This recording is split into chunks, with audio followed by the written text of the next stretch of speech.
দিন আগে একটা গান ভাইরাল হয়েছিল। কি গান? যে উঠতে বসতে ছেলেরা মেয়েরা সব সময় খালি একই গান, একই কথা, কিনা বলেন? যখন যেটা ভাইরাল হয় সেটা নিয়ে তখন মানুষ মেতে যায়, ঠিক কিনা বলেন?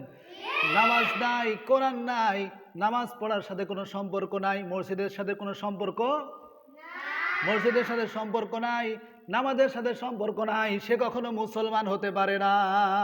আল্লাহ পাক রব্বুল আলামিন বলবেন, যা তুই জাহান্নামে যা, ওয়াসিকাল্লাযিনা কাফারু ইলা জাহান্নামা যুমারা, যা যা তোরা জাহান্নামে চলে যা। নাউজুবিল্লাহ বলেন। দুনিয়াতে নামাজ পড়বে না, আল্লাহ পাক রব্বুল আলামিন বলবেন, go to the hell fire, যা জাহান্নামের আযাব ভোগ কর। নাউজুবিল্লাহ বলেন।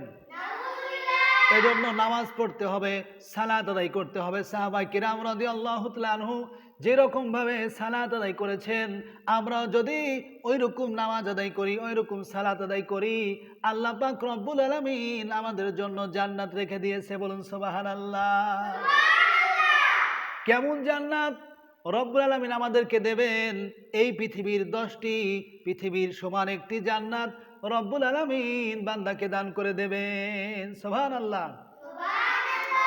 ফাদখুলি ফি ইবাদি ওয়াদখুলি জান্নাতি।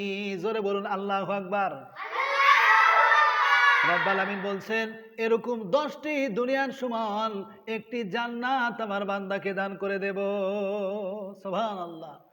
এই জন্য আমাদেরকে নেক আমল করা লাগবে, দুনিয়াতে সত্য কথা বলতে হবে, হক হালাল খেতে হবে, নামাজ পড়া লাগবে। কথা বলেন ঠিক কিনা?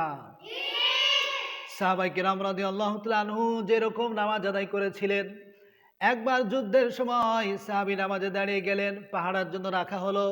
ওই সাহাবী ভাবলেন, আমি অনর্থক দাঁড়িয়ে থেকে কি করব, এই সময়টি নামাজে কাটাই।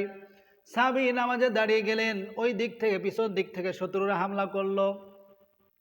শত্রু ভাবলেন হয়তো বা একটি গাছ দাঁড়িয়ে আছে, গাছ না মানুষ বোঝা যায় না। আল্লাহু আকবার বলুন। নামাজে দাঁড়িয়ে আছেন, গাছ দাঁড়িয়ে আছে না মানুষ, দেখার জন্য বোঝার জন্য তীর নিক্ষেপ করলেন। কি নিক্ষেপ করলেন? তীর। তীর মারলেন, তীরটা গিয়ে ওই সাহাবীর শরীরের মধ্যে বিদ্ধ হয়ে গেল। একটা তীর বিদ্ধ হয়ে গেল, সাহাবী নামাজ ছেড়ে দেয় না। দুইটা তীর বিদ্ধ হয়ে গেল, নামাজ ছেড়ে দেয় না। তিনটা তীর যখন বিদ্ধ হয়ে গেল, এবার সাহাবী ভাবলেন, আমি যদি এইরকম ভাবে নামাজ আদায় করতে থাকি, আমার বন্ধুরা যুদ্ধে যারা আছে তাদেরকে তো আক্রমণ করে ফেলবে। নামাজটা তাড়াতাড়ি শেষ করলেন। সাহাবী বলছে, আমার ওই সময় ওই নামাজের মধ্যে এত মজা লাগতেছিল, আমার শরীরের মধ্যে তীর ঢুকেছে, আমি টের পাই নাই। আল্লাহু আকবার বলছেন, আমার শরীরের মধ্যে তীর ঢুকেছে, আমি টেরও পাইনি। বলুন না সুবহানাল্লাহ। তাহলে কেমন নামাজি ছিলেন? আর আমাদের নামাজ কেমন?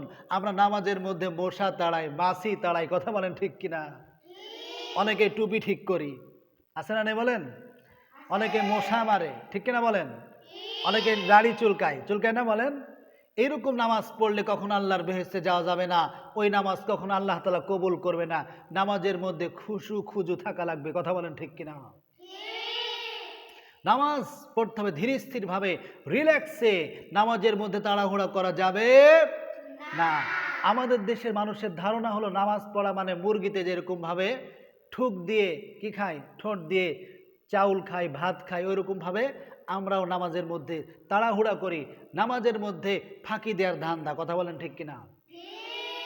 আল্লাহর নবী বলছেন, পৃথিবীর মধ্যে সব চাইতে বড় চোর ওই ব্যক্তি, যেই ব্যক্তি নামাজের মধ্যে চুরি করে। কি করে বলেন? নামাজের মধ্যে চুরি করে। সাহাবায়ে কিরাম রাদিয়াল্লাহু তাআলা আনহু বললেন, ইয়া রাসূলুল্লাহ, নামাজের মধ্যে কিভাবে চুরি করে? আল্লাহর নবী বললেন, নামাজের মধ্যেও চুরি হয়। কিভাবে চুরি করে? আল্লাহর নবী বললেন যে নামাজের মধ্যে রুকু সিজদা সম্পূর্ণভাবে করে না। নামাজের মধ্যে রুকু সিজদা সম্পূর্ণভাবে করে না, তাড়াহুড়া করে। আছে না নেই বলেন? আমাদের দেশের মানুষের তো অভ্যাস হয়ে গেছে নামাজের মধ্যে তাড়াহুড়া। নামাজ শেষ করে যত তাড়াতাড়ি মসজিদ থেকে যেতে পারে ততই মনে হয় তাদের মানে জানটা বেঁচে যায়, এরকম মনে হয়। কথা বলেন ঠিক কিনা? তাড়াতাড়ি স্টলে গেলেই ঘন্টার পর ঘন্টা বসে থাকলে কোনো সমস্যা নাই, বাংলা মুভি দিয়ে ঘন্টার পর ঘন্টা বসে থাকে, অথচ মসজিদে এসে 10টা মিনিট 20টা মিনিট বসে থাকতে ভালো লাগে না। কথা বলেন ঠিক কিনা? বুঝতে হবে আমাদের ঈমান দুর্বল, আমাদের ঈমান দুর্বল। কি দুর্বল বলেন?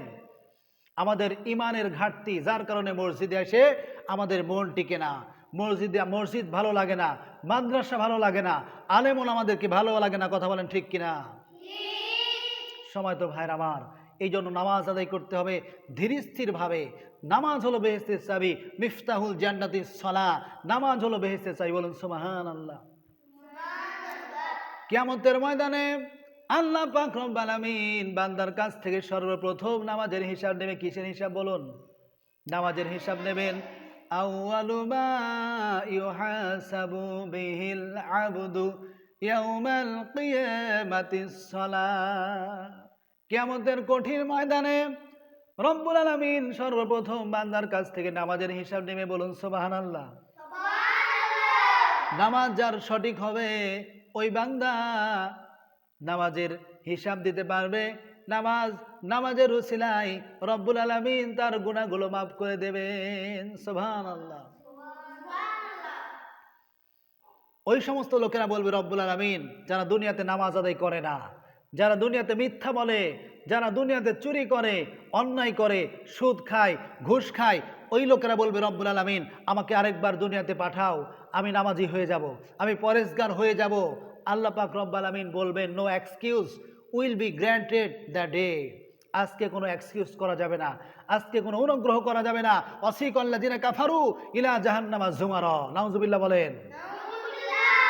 রব্বুল আলামিন বলবে আজকে কোনো অনুগ্রহ করা যাবে না, অতএব জাহান্নামে যা। অতএব আমার বন্ধুগণ, এই দুনিয়াতেই হায়াত থাকতে, সময় থাকতে সময়টা কাজে লাগান, হায়াতটা কাজে লাগান। সময় এবং নদীর স্রোত কারোর জন্য অপেক্ষা করে না।